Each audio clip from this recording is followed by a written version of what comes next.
Tema kita hari ini, Yesus memberi kemerdekaan kepada kita, bukan penjajahan fisik, ya, bukan arti politik,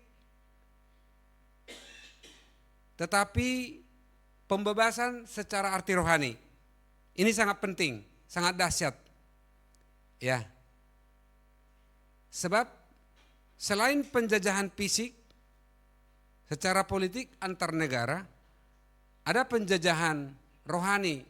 Siapa yang menjajah? Setan. Ya. Sebab setan berusaha menjajah pikiran manusia, membelenggu manusia, menaklukkannya dan membawanya ke neraka.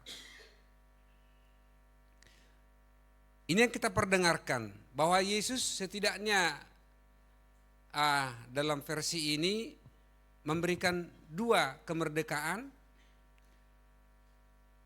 Memerdekakan kita dari kutuk perbudakan dosa, itu seri pertama khotbah hari ini, ya. Memerdekakan kita dari kutuk, jadi tidak ada yang terkutuk, ya. Yesus memerdekakan kita dari itu yang kita dengarkan. Seri kedua khotbah berikutnya, bukan sekarang, adalah Yesus memang telah memerdekakan kita dari rasa khawatir dan ketakutan. Hanya Yesus yang memerdekakan itu dari kita. Seri berikutnya, sekarang kita dengarkan khotbah bahwa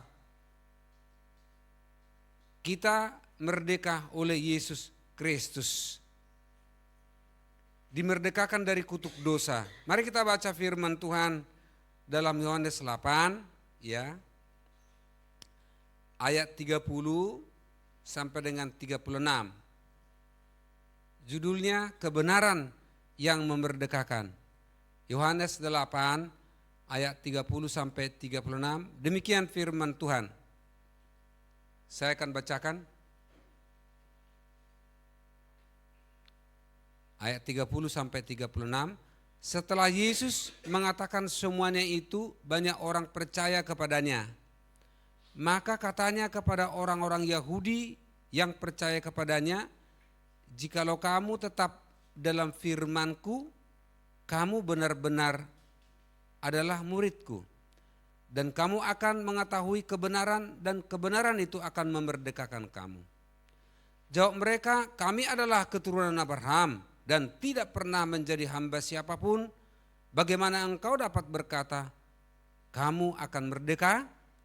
Kata Yesus kepada mereka, aku berkata kepadamu, sesungguhnya setiap orang yang berbuat dosa adalah hamba dosa. Dan hamba tidak tetap tinggal dalam rumah, tetapi anak tetap tinggal dalam rumah. Ayat 36 yang menjadi kunci bagi kita. Jadi apabila anak itu memerdekakan kamu, kamu pun benar-benar merdeka. Puji Tuhan. Apabila Yesus memerdekakan kamu, memerdekakan saya, kita benar-benar merdeka. Yesus mengatakan ini dengan tegas. Karena dia Tuhan, dia Allah itu sendiri, ya. Maka dikatakan apabila aku, kata Yesus, memerdekakan kamu, maka kamu benar-benar merdeka. Terjadi perdebatan di antara mereka, saudara-saudara yang mendengarkan firman ini. Mereka mengatakan kami keturunan Abraham. Bagaimana engkau mengatakan demikian? Ya. Yesus berkata, kalau kamu keturunan Abraham, maka kamu akan mendengarkan firman ini. Sebab aku ada sebelum Abraham ada. Dalam ayat 38, Yohanes 8. Kita banyak membaca firman Tuhan dalam Yohanes 8 ini saja. Hanya satu nanti dicuplik dari Yesaya 53. Ya. Katanya, kami sudah merdeka, bapak kami Abraham. Bagaimana kau berkata, engkau memerdekakan kami? Yesus berkata, aku telah ada sebelum Abraham ada. Dan sebelum Abraham ada, Yesus sudah ada. Dialah pencipta, dialah Tuhan. Ini harus mantap dulu, ya. Kenapa terjadi perbedaan pendapat mereka ketika Yesus menginjili mereka, ya? Karena mereka tidak paham firman Tuhan. Kalau mereka paham firman Tuhan, ribuan kitab-kitab mereka perjanjian lama sudah menubuatkan Yesus akan datang yang sedang berbicara di hadapan mereka. Saudara-saudara, mereka tidak menguasai, tidak mengerti firman-Nya sendiri. Ada ribuan nubuatan yang mengatakan bahwa Yesus akan lahir ke bumi ini. Artinya Yesus sebagai Allah, Dia telah ada selama-lamanya dari kekekalan sampai kekekalan. Tetapi Dia lahir sebagai manusia pada tahun 1 Masehi, saudara-saudara. Sebagai manusia Dia lahir, karena sebagai manusia Dia harus mengambil unsur manusia. Lahir dari Maria, ya, yang dikandung dari Roh Kudus. Maka Yesus mengatakan, aku sudah ada sebelum Abraham ada. Jelas. Ya. Mereka masih berkutat-katit dalam Abraham. Sementara Abraham diciptakan Yesus itu sendiri. Karena pada kejadian dikatakan, marilah kita menciptakan manusia. Marilah kita. Di situ adalah Bapa, ada Allah Anak, ada Allah Roh Kudus bersama-sama ketikanya yang esa. Masing-masing punya pribadi, tetapi satu kesatuan. Yesus dengan tegas mengatakan, aku sudah ada sebelum Abraham ada. Haleluya. Ada otoritas di situ.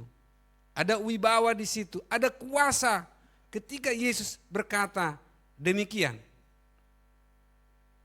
Yesus sudah dinubuatkan sekitar 700 tahun sejak Yesaya, ya, berkata dalam Yesaya 53 ayat 10 sampai 11.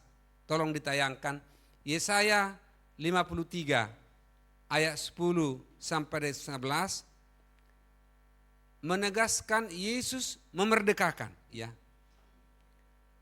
Demikian. Sesudah kesusahan jiwanya, ia akan melihat terang dan menjadi puas. Dan hambaku itu sebagai orang yang benar akan membenarkan banyak orang. Ini penting. Yesus itu membenarkan banyak orang. Ya, saudara ada di tempat ini, aku berdiri di sini karena dibenarkan oleh Yesus. Ya. Saya ulangi, akan membenarkan banyak orang oleh hikmat-Nya dan kejahatan mereka Dia pikul. Lanjut ayat 11. Sesudah, ya, coba ya, Yesaya 53. Bentar ya. Yesaya 53.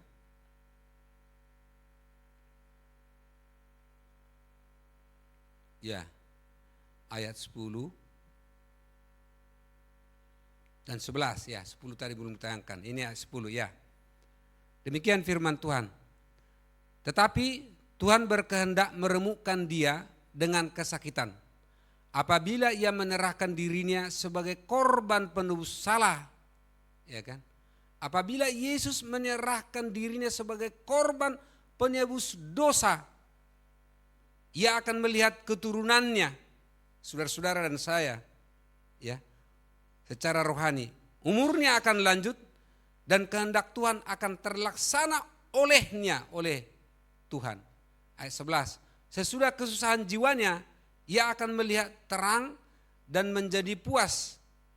Dan hambaku itu sebagai orang yang benar akan membenarkan banyak orang oleh hikmat-Nya dan kejahatan mereka dipikulnya. Seandainya orang-orang Yahudi yang mendengarkan Yesus mengatakan apabila anak itu memerdekakan kamu, maka kamu akan merdeka. Seharusnya mereka mengerti nubuatan yang 700 tahun sudah dibuatkan yang mengatakan Yesaya 53 ayat 10 sampai dengan 11 ini. Dia menyerahkan dirinya sebagai korban penebus salah, penebus dosa. Ya. Kehendak Tuhan akan terlaksana olehnya. Kehendak Allah Bapa di surga. Hambaku itu sebagai orang benar akan membenarkan banyak orang. Ini yang menjadi sukacita kita mengikut Tuhan. Saudara-saudara dibenarkan oleh Yesus Kristus. Haleluya. Ini harus kita pegang dalam hidupmu. Dalam hidup kita. Kita dibenarkan oleh Tuhan. Sebab kalau tidak dibenarkan Tuhan, kita tidak benar-benar. Tidak akan bisa benar, saudara-saudara. Ya. Kita dibenarkan oleh Tuhan, disalib itu, ditanggung kutuk itu. Dia berfirman, firman itu berkuasa dalam hidup kita. Kita dibenarkan oleh Tuhan. Lalu perdebatan mereka juga, karena memang mereka tidak mengenal, tidak mengerti firman dan tidak mengenal Yesus. Coba ditayangkan dalam masih bacaan kita Yesaya 8 ayat 42 sampai 44. Ya. Mereka berdebat tentang kemerdekaan ini. Tentang kewenangan Yesus yang memerdekakan ini. Mereka debat. Ini harus saya sampaikan sebagai konteks saat itu. Ya, kenapa Yesus mengatakan apabila anak itu memerdekakan kamu, maka kamu benar-benar merdeka. Ayat 42 demikian. Kata Yesus kepada mereka, jikalau Allah adalah Bapakmu, karena mereka mengatakan Abraham dan Allah Bapak kami. Maka Yesus berkata, kata Yesus, jikalau Allah adalah Bapakmu, kamu akan mengasihi aku. Sebab aku keluar dan datang dari Allah. Dan aku datang bukan atas kehendakku sendiri, melainkan dialah yang mengutus aku. Ya, ayat 43.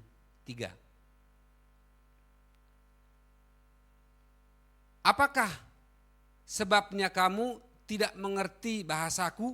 Sebab kamu tidak dapat menangkap firmanku. Ya, ayat 44. Yesus berkata karena dia tidak mengenal Yesus. Ya, waktu berbicara berdialog itu ketika Yesus menyampaikan Injil, maka Yesus berkata, iblislah yang menjadi bapakmu dan kamu ingin melakukan keinginan-keinginan bapakmu. Ia adalah pembunuh, iblis maksudnya. Manusia sejak semula dan tidak hidup dalam kebenaran. Sebab di dalam iblis tidak ada kebenaran. Apabila ia berkata dusta, ia berkata atas kehendaknya sendiri. Sebab ia adalah pendusta dan bapa segala dusta. Yesus dengan tegas mengatakan, ketika Yesus mengatakan ketika aku membebaskan manusia, memerdekakan, maka dia benar-benar merdeka. Mereka tidak menerimanya. Maka Yesus melihat hati manusia itu, sesungguhnya di hatinya siapa? Bukan Abraham, bukan Allah. Maka dikatakan iblislah bapakmu karena tidak percaya kepada Yesus. Artinya orang yang tidak percaya kepada Yesus yang diikuti bukan Allah Bapa. Allah melihat hati, saudara-saudara. Dan iblislah bapa segala dusta. Oleh karena itu hati-hati. Halo. Jangan biasakan berdusta. Hidup itu lebih baik apa adanya. Ya. Karena Yesus berkata dengan tegas, iblis adalah bapa segala dusta. Dan memang demikian, saudara-saudara. Mari kita hidup apa adanya. Ya. Dan hidup apa adanya itulah dilandasi dengan kebenaran, firman dan Injil, dan akan menuai kebahagiaan. Pertanyaan secara teologis, kenapa Yesus bisa memerdekakan dari kutuk dan perbudakan dosa? Ini pertanyaannya. Ya. Kenapa Yesus bisa memerdekakan dari kutuk dan perbudakan dosa itu? Ya, dengan jelas Yesus adalah Tuhan dan pencipta. Di dalam Injil ada beberapa statement Yesus mengatakan, aku adalah Tuhan. Ada pernah bertanya, kalau ada di Injil, Yesus dia mengatakan dia adalah Tuhan, aku bertobat. Ada beberapa ayat di situ, bukan konteks ini saya harus jelaskan. Yesus sendiri juga mengatakan, aku adalah Tuhan. Benar apa katamu? Aku adalah Tuhan, kata Yesus, saudara-saudara. Jadi dia bisa memerdekakan saudara-saudara dari kutuk, dari perhambaan dosa, ya, karena dia Tuhan, dia berkuasa. dan dia pencipta. Di dalam Yohanes 8 awal yang kita baca ini, ketika Yesus bertemu dengan perempuan yang berdosa itu, lalu dilihat orang banyak, itu perempuan berdosa, kok bisa bertemu dengan Yesus? Seperti kita inilah, orang-orang misalnya bertemu kan gitu ya. Itu harus dilempari, dihukum mati itu perempuan. Kok bisa-bisanya? Kata mereka. Ya. Lalu Yesus duduk, tunduk, menulis di tanah. Ya. Ditulis. Sampai hari ini kita tidak tahu apa yang ditulis. Lalu dia berkata kepada orang itu dengan tunduk, dengan wibawa, apabila di antara kamu tidak pernah berdosa, maka dialah pertama melempari wanita itu dengan batu. Seberapa orang pun banyak di situ mundur satu-satu, saudara-saudara. Sebab mereka menyadari tidak ada orang yang tidak berdosa. Maka Yesus berkata kepada perempuan itu, hai wanita, adakah engkau dilempari? Tidak. Pulanglah dan jangan perbuat lagi demikian. Saudara-saudara yang terkasih dalam nama Tuhan Yesus Kristus, Yesus dengan tegas, dengan kasihnya, anugerahnya, tidak menolak orang berdosa itu. Tidak mengusir orang berdosa itu. Luar biasa Tuhan kita itu. Tapi menerimanya dan menasehatinya. Itu sebabnya dalam Yohanes 8 ayat 32 dikatakan, akulah terang dunia. Barang siapa yang berjalan mengikuti aku, dia akan memiliki terang itu, saudara-saudara. Yesus adalah terang dunia dikatakan. Tidak sembarang saudara-saudara. Kita hanya menerangi keluarga kita sendiri, udah berjuang kita kan. Menerangi satu lingkungan kita udah berjuang. Tapi Yesus adalah terang dunia, saudara-saudara. Dahsyat itu. Injil itu dahsyat. Ya. Itu sebabnya dalam renungan kemarin saya sebutkan miliki barang sedikit terang dunia, ya. Terima kasih ya media kita makin maju, ya. Yang ditayangkan media itu adalah kesepakatan kita. Sebelum jam 6 saya harus sampaikan firman Tuhan, lalu media kita mengemasnya, lalu dikirimkan. Kalau Anda tidak membaca itu, kan gerakan membaca Alkitab setiap hari, setidaknya itu kau baca, saudara-saudara, ya. Dikemas, dibuat dengan baik. Lalu saya penutup, saya buat di situ kemarin atau 2 hari kemarin ini, miliki barang sedikit terang Kristus dan bersinarlah. Barang sedikit saja. Karena dari sedikit terang akan ditambah-tambahkan Tuhan terang itu. Dari yang punya, dari yang tidak punya akan diambil, diberikan kepada yang punya terang itu, saudara-saudara. Dia adalah terang dunia. Maka dia bisa memerdekakan orang yang terikat. Yang diikat oleh setan bisa dimerdekakan. Saudara-saudara, awal berdirinya gereja Pentakosta Indonesia ini adalah dari kuasa Tuhan yang memerdekakan orang-orang yang diikat oleh setan. Tempat-tempat yang diikat oleh setan, di mana ada setan di situ, dibebaskan oleh hamba-hamba Tuhan dalam nama Yesus. Maka tersiarlah kabar itu kemana-mana. Maka fenomena seperti itu bukan ada pada mulanya. Sampai saat ini juga saudara-saudara mengusir setan dalam nama Yesus. Dia akan pergi. Haleluya. Bukan hanya pendeta, guru sintua. Ya, semuanya kita dikasih kuasa untuk itu. Lalu apa formula untuk mengalahkan dosa ini? Khotbah hari ini kan dibebaskan dari dosa, ya. Apa formulanya, apa rumusnya, apa langkahnya kita bisa mengalahkan dosa itu? Sebab upah dosa adalah maut. Ya. Yang pertama percaya kepada Yesus, ya. Percaya kepada Yesus, selalu terhubung dengan Yesus. Ya.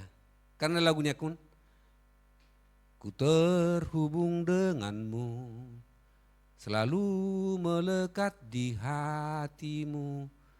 Firman-Mu itulah dasar hidupku yang berdaulat atasku. Hari-harian bisa kita nyanyikan lagu-lagu pujian, ya. Sambil bekerja, sambil menyetir di motor, di mana, bernyanyi, saudara-saudara.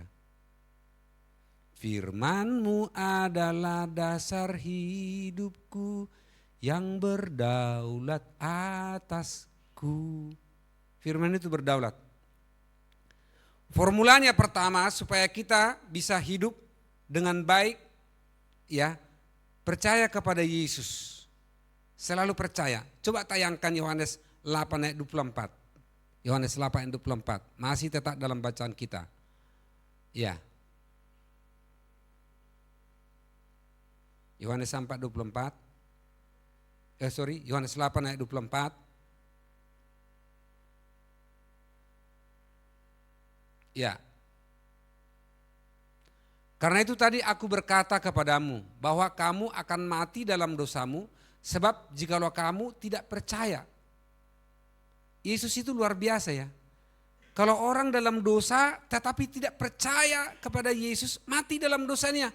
Tetapi orang-orang yang berdosa tetap percaya kepada Yesus, bahwa akulah dia, kamu akan mati dalam dosamu. Tetapi ketika orang-orang percaya, orang-orang berdosa itu datang kepada Yesus, percaya kepada Yesus, dia akan hidup. Dia akan diampuni, saudara-saudara. Persoalannya ada orang berdosa tidak datang kepada Yesus. Itu yang jadi masalah, saudara-saudara. Tetapi datanglah kepada Yesus yang memberi pengampunan itu dan tetap percaya. Yesus berkata barang siapa yang percaya dia akan selamat, yang tidak percaya dia akan dihukum. Sederhana kan? Barang siapa yang tidak percaya kepada Yesus, dia akan dihukum. Barang siapa yang percaya kepada Yesus, dia akan selamat. Sederhana mengikut Yesus. Percaya. Dalam apapun kondisimu, datang kepada Yesus. Datang terus, ya. Terhubung dengan dia. Dan punya prinsip, saudara-saudara. Kita harus punya prinsip. Ketika kita punya prinsip itu, maka Roh Kudus memberi kekuatan kepada prinsip itu. Maka prinsipmu itu akan benar. Engkau bisa menghadapi, walau di sebelah kanan, sebelah kirimu, engkau melihat segala sesuatunya.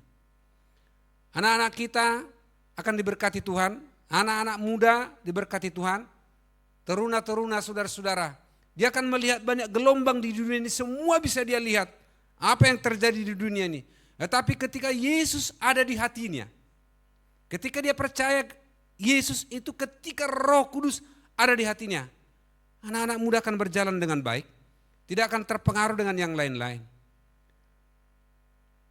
Dan engkau akan menjadi khotbah, saudara-saudara, berjalan dengan baik. Selalu datang kepada Yesus Kristus.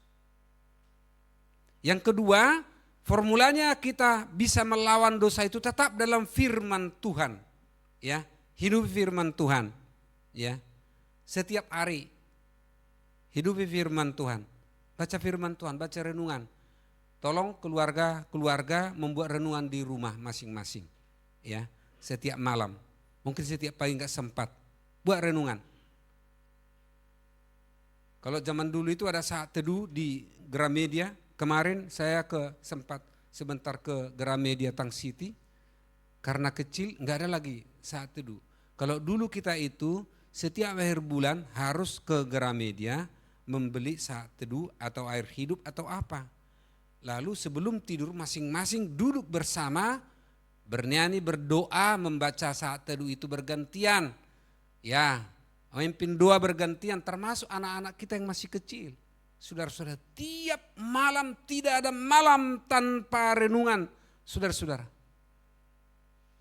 Tuhan akan bekerja, buat renungan. Kadang-kadang kalau renungan dari handphone itu, jadi kadang-kadang gimana, lupa ya. Tapi kalau ada fisiknya, jadi ingat tanggalnya kan sudah ada. Tanggal 1 sampai tanggal 30. Tolong ini menjadi pesan. Karena harus tetap di dalam firman. Dan saudara melakukan itu, saudara dahsyat mengalami berkat Tuhan yang luar biasa, penyertaan Tuhan luar biasa. Karena sekali Tuhan berjanji demikian, dia akan genapi itu. Tetap dalam firman. Coba ditayangkan Yohanes 8 ayat 31 sampai 32. Yohanes 8 ayat 31 sampai 32. Tetap di Yohanes 8. Ya. Ya, saya akan bacakan. Maka katanya kepada orang-orang Yahudi yang percaya kepadanya, jikalau kamu tetap dalam firman-Ku, kamu benar-benar adalah murid-Ku. Ya. Dan kamu akan mengetahui kebenaran, dan kebenaran itu akan memerdekakan kamu. 33. Oh ya, terima kasih. Yesus berkata, jikalau kamu tetap dalam firman-Ku, kamu benar-benar adalah murid-Ku, dan kamu akan mengetahui kebenaran itu. Tetap dalam firman Tuhan. Ya. Ini bukan slogan ya. Ada banyak orang hanya makan jasmani, saudara-saudara. Pagi, siang, malam. Lalu waktu snack, ngopi. Sepanjang hari begitu. Tapi tidak dikasih rohaninya makan. Rohani itu makan ya dari firman Tuhan, persekutuan dengan Tuhan. Ya. Handphone yang di tanganmu gunakan dengan baik mendengarkan firman Tuhan. Ya, khotbah, pujian. Itu makanan rohani. Tetap dalam firman Tuhan. Apa yang di tanganmu akan diberkati Tuhan kalau gunakan dengan baik. Apa yang tidak kau gunakan dalam tanganmu tidak diberkati Tuhan. Ya. Barang siapa menuruti firman-Ku, ia tidak akan mengalami maut sampai selama-lamanya. Yohanes 8:51 ya. Jadi di Komsel nanti perdalam Yohanes 8 ayat 3 Yohanes 8 ini tentang kemerdekaan. Lalu di Komsel seringkan firman Tuhan ini ya, pengalaman masing-masing, kesaksian masing-masing, bagaimana dimerdekakan oleh Tuhan dan bagaimana kuat melawan segala tantangan yang ada. Haleluya. Hidup sebagai anak Allah yang dimerdekakan. Ini aplikasi saudara-saudara. Sebelum saya tutup khotbah ini ya. Ya, kita hidup sebagai anak Allah yang dimerdekakan. Kalau kita sudah dimerdekakan oleh Tuhan Yesus Kristus, maka akan ada perubahan karakter dan cara hidup kita. Ada perubahan karakter. Yang dulu cepat-cepat marah mungkin agak direm sedikit. Jangan digas. Haleluya. Ini pesan sederhana tapi mendalam. Karena kalau sebentar-sebentar berubah suasana hati kita, ya, dari tenang menjadi tidak tenang, tiba-tiba itu sama dengan orang naik turun lari terus, ya, itu akan berpengaruh ke kesehatan. Itu pasti. Pasti.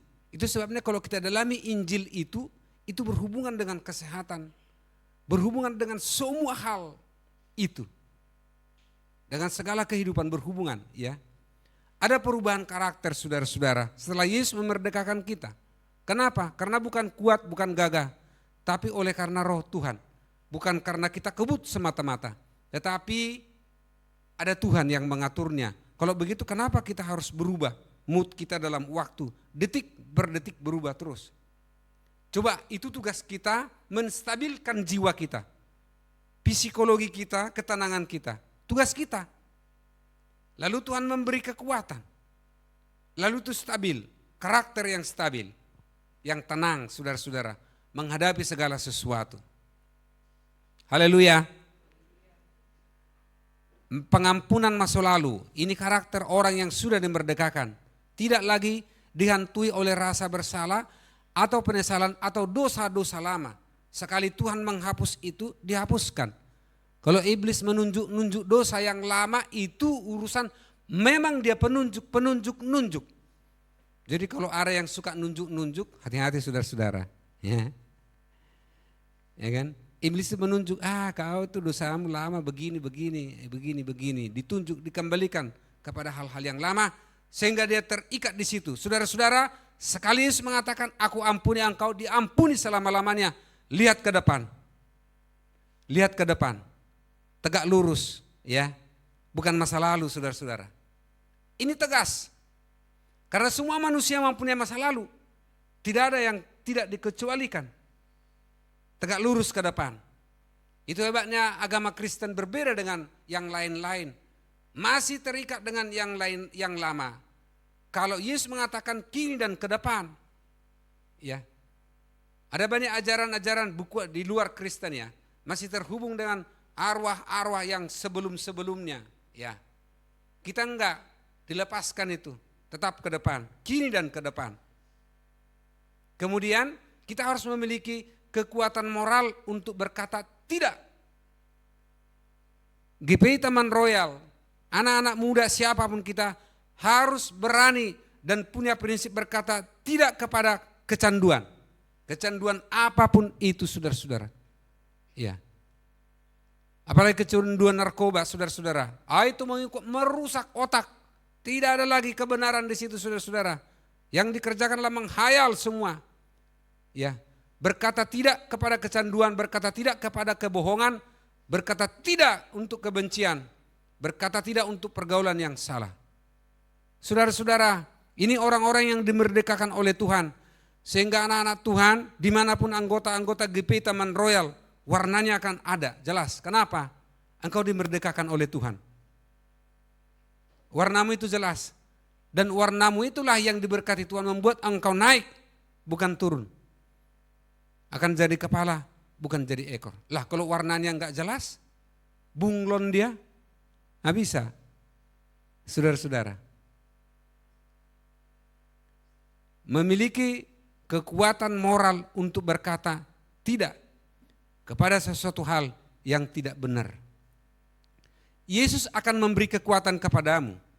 Roh Kudus akan memberi kekuatan kepadamu ketika engkau punya prinsip seperti itu. Sama dengan Yusuf yang diberkati Tuhan berkata tidak, sama dengan Daniel berkata tidak, sama dengan Daud berkata tidak kepada hal-hal yang tidak benar. Tuhan turut bekerja di situ. Saudara-saudara, kasih dalam nama Tuhan Yesus Kristus, bukan kuat dan bukan gagah, tapi libatkan Yesus dalam hatimu itu. Kita harus berkata kepada Yesus, saya tidak ada apa-apanya Tuhan, saya biasa-biasa saja. Tapi Tuhan, Roh Kudus yang memberi kekuatan itu. Kemudian orang-orang yang dimerdekakan itu melayani dengan kasih, layani dengan kasih, ya. Melayani itu di gereja, ya. Bersyukur ada pelayanan kita, itu terhormat, saudara-saudara. Saudara melayani Tuhan apapun di gereja, itu terhormat. Mulia, saudara-saudara, dicatat segala sesuatunya. Dan bukan hanya di gereja melayani, di mana saja pun kita miliki hati yang melayani. Sebab Yesus berkata, aku datang bukan untuk dilayani, tetapi untuk melayani. Ketika engkau bekerja dimanapun, engkau tidak akan lelah ketika engkau ingat Injil ini. Yesusku demikian, apalagi saya, saudara-saudara. Engkau akan dikenang di mana-mana, saudara-saudara. Dengan ringan tangan apapun yang dikerjakan di kantormu. Kenapa? Karena Yesus memang demikian, melayani. Dahsyat itu, saudara-saudara.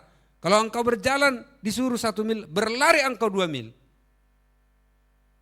Dahsyat itu, saudara-saudara. Artinya kita bekerja dilandasi dengan Injil. Dan apa kata Yesus, dan yang dilakukan oleh Yesus itu sendiri. Oleh karena itu orang-orang yang dimerdekakan selalu melayani dengan kasih. Orang-orang yang dimerdekakan itu ada damai sejahtera. Tuhan tidak selalu menjanjikan harus ada uang hari ini atau besok. Tidak pernah. Tetapi Yesus berkata, damai sejahteraku kuberikan kepadamu. Damai sejahteraku kutinggalkan kepadamu. Apa yang kuberikan tidak sama dengan yang diberikan dunia ini. Jangan gelisah dan gentar hatimu. Identifikasi hatimu. Kalau hatimu gelisah, ya, engkau sudah dalam kebenaran, gelisah hatimu, itu bukan dari Tuhan. Tapi kalau engkau gelisah misalnya dalam sesuatu hal yang tidak benar, respon gelisah itu, lalu damai sejahtera akan datang kepadamu. Saudara-saudara yang terkasih dalam nama Tuhan Yesus Kristus, damai sejahtera yang disiapkan Tuhan kepada anak-anak Tuhan dimanapun kita berada, itu harus kita alami. Ya, bagaimana mengalaminya? Sementara kita sibuk ini mengurus ini, ya, yang nenek-nenek mengurus cucu mungkin, ya, kakek-kakek mungkin begitu, yang berkeluarga baru, mengurus anak-anak, harus mengantar anak, harus begini, harus begini. Saudara-saudara nikmati proses itu. Ya. Suatu saat nanti kau udah berumur 60 tahun, 70 tahun. Kau akan melihat ternyata Tuhan itu baik. Proses yang lama itu kau nikmati. Nikmati kesibukanmu itu semua ya bersama-sama Tuhan. Bagaimana cara menikmatinya? Yesus berjanji memberikan damai sejahtera kepadamu karena engkau dimerdekakan. Tidak ada ketakutan. Mungkin minggu depan khotbah saya atau minggu sekali lagi, merdeka dari ketakutan, dari kekhawatiran. Haleluya. Nah, kemudian orang-orang yang sudah dimerdekakan itu dirubah statusnya menjadi anak. Bukan menjadi hamba lagi, bukan menjadi budak lagi. Tapi berubah statusnya sebagai anak. Karena anak memiliki hak tetap tinggal dalam keluarga Allah. Bagaimanapun kondisimu, kondisi saya, kondisi orang-orang percaya kepada Tuhan, dia tetap berhak tinggal. Sama dengan anak kita, saudara-saudara, apapun kondisinya, bagaimanapun situasinya, tetap mempunyai hak yang tinggal di rumah kita sendiri. Kenapa? Dia anak kita. Nah ketika Yesus memerdekakan saudara-saudara ini pegang, statusmu dirubah, engkau menjadi anak. Itu sebabnya sebagai anak, gak usah sungkan-sungkan berbicara kepada Tuhan, memohon kepada Tuhan, berkomunikasi kepada Yesus. Yesus, aku sedang panik sekarang karena masalah ini. Karena saya menghadapi ini. Aku sedang capek Tuhan. Aku sedang bergembira Tuhan. Kenapa? Engkau anak saudara-saudara. Tidak harus diatur ritual. Lalu engkau harus jam 5 pagi menghadap Tuhan. Lalu harus lipat tangan berdoa. Lipat kaki berdoa. Itu baik saudara-saudara. Tetapi ketika engkau mengalami suatu spontan berkomunikasi dengan Yesus. Statusmu berubah ketika engkau dimerdekakan sebagai anak. Aku sebagai anak. Engkau sebagai anak Tuhan. Saudara-saudara, bagaimana mungkinkah kita melihat anak kita dengan segala kekurangan, dengan segala keterbatasan, dengan segala apanya, kita berjuang habis-habisan demi anak. Lebih dari itu kasih Allah kepada saudara-saudara, kepada orang-orang percaya. Kadang-kadang kita yang mengatur jarak dengan Tuhan itu. Tetapi hari ini pesan Tuhan, ketika engkau dimerdekakan, engkau sudah dimerdekakan oleh Yesus, maka statusmu anak. Saudara-saudara berkomunikasi senantiasa. Jangan sungkan-sungkan. Berdoa, beribadah. Jangan sungkan-sungkan. Saudara-saudara yang terkasih dalam nama Tuhan Yesus Kristus. Makin seriuslah kepada Tuhan. Sebab engkau anak.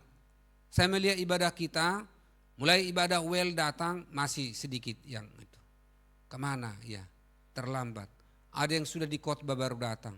Mungkin ada mau habis khotbah kali baru datang kan gitu. Karena saya tadi melihat ada yang sudah khotbah baru datang. Udah lihat, udah jalan khotbah 15 menit. Saudara-saudara, coba sebagai anak ya hormati orang tua, hormati Tuhan ya. Coba kita ambil sikap disiplin beribadah sebelum jam 10 setidaknya 1 menit atau jam 9 lewat 59. Ya, datang. Ya kan? Kenapa di sekolah bisa disiplinnya? Karena di sekolah kalau nggak datang distrap kan? Push up kan gitu ya. Kalau saya buat di gereja ini yang terlambat push up, wih nanti masuk berita pendeta Kasten mempush up yang terlambat. Tapi sebagai gembala sidang, sebagai orang tua, saya anjurkan mari kita miliki disiplin.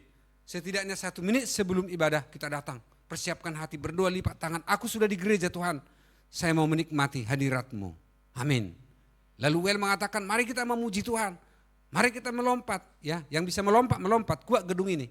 Yang tidak bisa melompat, jangan. Ya kan? Saya kayaknya nggak bisa melompat-lompat kan gitu ya. Artinya, on time, saudara-saudara. Sikap disiplin itu juga kita bangun, saudara-saudara. Kalau di luar bisa disiplin, kenapa tidak di dalam gereja tidak disiplin? Ya. Jarang-jarang saya mengatakan ini. Mungkin udah 3 tahun gereja baru kali ini kusampaikan. Sebab kalau tidak sampaikan itu pertanggungjawaban saya nanti di akhirat. Ketika itu kenapa enggak kau disiplinkan umat-umat itu? Hari ini sudah sampaikan, Roh Kudus menolong saudara-saudara. Ketika lonceng mau berbunyi, jam 9 berangkat ke gereja saudara-saudara, yang dekat setengah 10. Lalu bagaimana kalau kecepatan datang? Bernyanyi memuji Tuhan. Haleluya. Saya percaya itu kepada saudara-saudara. Karena Tuhan mendengarkan apa yang kita sikapkan hari ini. Apa yang kita perdengarkan hari ini. Apa yang disampaikan hari ini. Status semua adalah sebagai anak. Ya. Begitu dekat dengan Tuhan. Sebab engkau sudah dimerdekakan, ditebus menjadi anak. Kemudian kunci segala sesuatu kita bisa melawan segala tantangan dosa itu adalah bergantung pada Roh Kudus. Ya, bergantung kepada Roh Kudus karena kita tidak mempunyai kekuatan apa-apa. Sehingga ketika kita memutuskan segala sesuatu berkenan kepada Tuhan karena Roh Kudus berbisik di hatimu, dengar. Semua manusia bisa mendengarkan suara Tuhan, suara Roh Kudus tanpa kecuali. Lalu kenapa ada yang bisa mendengar, ada yang tidak? Tidak dilatih saudara-saudara. Pertama, Tuhan berbicara melalui firman. Kedua, bisa berbicara kepada hati saudara langsung. Latih itu apa yang disampaikan oleh Roh Kudus kepadamu. Sehingga keputusan-keputusan kita tetap dan tindakan kita sehari-hari. Ya, sesuai dengan kehendaknya. Kita masih di dunia ini saudara-saudara sebelum saya tutup khotbah ini. Ya, kita masih di dunia ini. Semua orang telah berbuat dosa, demikian firman Tuhan. Tidak ada yang tidak berbuat dosa. Tapi ada dua yang mau saya sampaikan dari Alkitab. Orang sama-sama berdosa. Yudas berdosa menjual Tuhan Yesus dan kerjasama dengan setan. Ya, dan tidak mau datang kepada Yesus lagi. Petrus kurang besar apa dosanya? Menurut saya lebih besar lagi dosanya, tidak percaya. Mengingkari Tuhan saudara-saudara. Tidak, aku bukan muridnya. Ini kayaknya murid Tuhan ketika Yesus disalib. Bukan, aku bukan murid Tuhan. Tetapi Petrus saudara-saudara tidak bekerja sama dengan setan. Tetap menyesali perbuatannya dan datang kepada Tuhan. Dahsyat saudara-saudara. Datang kepada Tuhan dan tetap diikuti. Dicari Tuhan Yesus saudara-saudara. Maka ketika hari Pentakosta, Petrus itu dipenuhi dengan Roh Kudus. Jadilah pengkhotbah yang luar biasa saudara-saudara.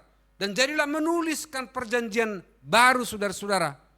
Kitab-kitab yang dituliskan oleh Rasul Petrus. Kenapa bisa demikian? Dia datang kepada Yesus. Dia selalu datang kepada Yesus. Apapun kondisimu saudara-saudara. Apapun kondisi kita. Selalu datang kepada Yesus dan tangannya terbuka. Hai anakku, datang engkau, aku di sini. Tangan Tuhan tetap terbuka kepada setiap orang yang datang kepadanya. Tidak pernah tertutup saudara-saudara. 2 Korintus 3 16-17 dikatakan. Tetapi apabila hati seorang berbalik kepada Tuhan. Iya, saya ulangi. Tetapi apabila hati seorang berbalik kepada Tuhan. Maka selubung itu diambil daripadanya. Sebab Tuhan adalah roh. Dan di mana ada roh Allah. Di situ ada kemerdekaan. Sampai hari ini konteks firman Tuhan ini, selubung itu masih ada di hati orang-orang sana yang tidak percaya ya. Ya, yang tidak percaya kepada Yesus Kristus, ya. Pertanyaannya kenapa orang Israel tidak percaya kepada Yesus Kristus? Dijawab oleh 2 Korintus itu, ada selubung yang masih menutupi. Tetapi ketika selubung itu dibuka dan datang kepada Tuhan, ketika kita datang kepada Tuhan dan selubung itu diambil, ya, maka Tuhan itu adalah roh dan di mana ada roh Allah, di situ ada kemerdekaan. Saudara-saudara, intinya adalah pelihara persekutuan dengan Roh Kudus. Selalu katakan, aku butuh engkau Roh Kudus. Aku perlu pimpinanmu Roh Kudus. Setiap saat di mana engkau berkemasi dengan Tuhan. Di situ ada kemerdekaan. Di situ ada pembebasan. Di situ ada kemenangan. Sebagai penutup daripada khotbah ini, para pelayan maju ke depan. Ya, kita akan berdoa.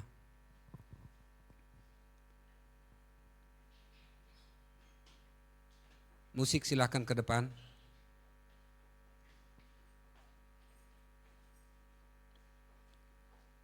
Sebagai penutup daripada khotbah ini, Kita ambil dari Yesaya 53:11.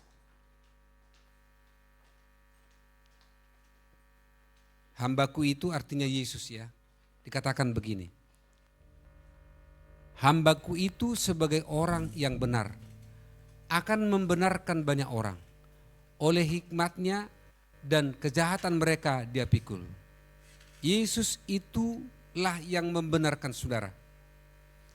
Yesus itulah yang membenarkan kita.